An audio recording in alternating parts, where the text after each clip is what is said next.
Jet ဟာကဘာပေါ်မှာအစွမ်းထက်ဆုံးမတည်နိုင်တဲ့နတ်ဖျားတစ်ပါးပါဒါပေမဲ့ထူးဆန်းတာကသူဟာနေ့တိုင်းတည်ခြင်းတရားကိုတောင်းတနေခဲ့ပါတယ်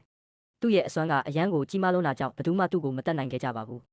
ကဘာအတော်ဆုံးစစ်တီတော်တွေတိုက်ခိုက်ရင်တောင်သူ့အရေးပြားပေါ်မှာချစ်ရတစ်ချက်လေးတောင်ထင်အောင်မလုပ်နိုင်ခဲ့ကြဘူးလေဒါကြောင့်သူဟာထူးဆန်းတဲ့ဆုံးဖြတ်ချက်တစ်ခုကိုချလိုက်ပါတယ်သူ့ရဲ့ရန်သူတွေအားလုံးကိုလိုက်လံဖမ်းဆီးပြီးဘရင်များမျိုးတော်ထဲမှာပိတ်လောင်ထားဖို့ပါပဲသူ့ရဲ့အစီအစဉ်ကဘာလဲဆိုတော့အားကောင်းမောင်းတန်စစ်တီတော်ပေါင်းတစ်ဆက်တူညပြည့်သွားတဲ့အခါနောက်ဆုံးစစ်ပွဲကိုစတင်ပြီးသူတို့အားလုံးရဲ့စုပေါင်းအင်အားနဲ့သူ့ကိုတပြိုင်နက်တည်းတိုက်ခိုက်ခိုင်းဖို့ပါ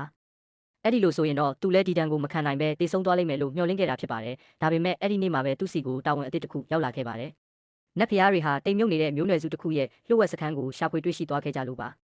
လူသားတွေကိုရင်ဆိုင်ဖို့အတွက်နတ်ဖျားသုံးပါးကိုအရင်ဆုံးဆေလွတ်ခဲ့ပါတယ်အဲ့ဒီနတ်ဖျားတွေဟာနဂါးကြီးတွေကိုစီးနှင်းပြီးပြင်းပြင်းထန်ထန်တိုက်ခိုက်ခဲ့ကြပေမဲ့မအောင်မြင်ခဲ့ပါဘူး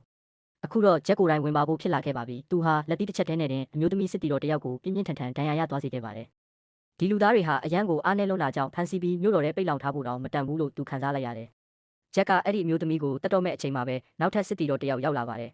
သူကဂျက်ကိုအချိန်ပြင်းပြင်းနဲ့ဝင်တိုက်ပြီးမငြိမ်မသက်ဖြစ်စီခြင်းမီးရှန် Chelsfire နဲ့တိုက်ခိုက်ပါတော့တယ်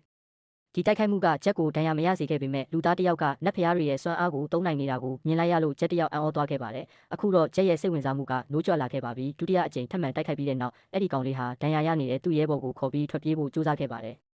ဒါပေမဲ့မျက်စိတမိတ်တွင်းမှာပဲဂျက်ကသူတို့ရှိမှရုတ်တရက်ပေါ်လာ